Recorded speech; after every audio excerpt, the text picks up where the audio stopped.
Welcome to Sales for Nice People, the daily podcast for ethical entrepreneurs who want to sell more because of their values and not despite them. I am Martin Steller. I help nice people sell more. This is episode 35, and you should never convince, never persuade. Yeah, I know. In the world of sales, it's all about the convincing argument and how to persuade your buyer. But listen, when you try to persuade someone, when you try to convince someone of something, you're more likely to get pushback and psychological reactance, forcing your buyer to lean out and protest, than that you're going to advance any opportunity or deal with them. Because when you try to convince, it starts with the wrong premise. Convincing starts with, I am in the right, therefore you are in the wrong, therefore you need to change your mind and listen to me and see my point of view. Now, I don't know about you, but I rarely achieve that with anybody. It's very difficult to convince anybody of anything because the more you try to push against the way somebody sees things, the more they're going to dig in their heels.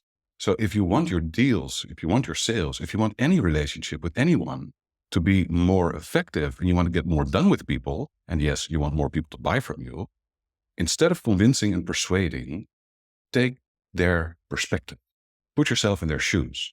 This is deployed strategic empathy. It's not about empathizing and giving people a shoulder to cry on. It is about deliberately and intentionally trying to see the world through somebody else's eyes. When you do that, instead of causing pushback and reactance, you're actually inviting the other person to share more of the way they see things.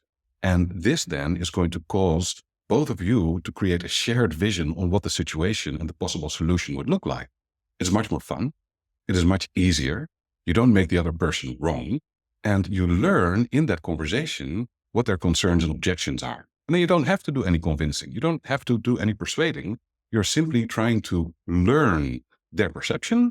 They will share that with you. And then together you can look at what a solution might look like. So remember, don't convince, don't persuade. Take their perspective. And if you want a short and helpful daily email in your inbox, go to martinsteller.com/nice people. You can sign up there and I will see you tomorrow.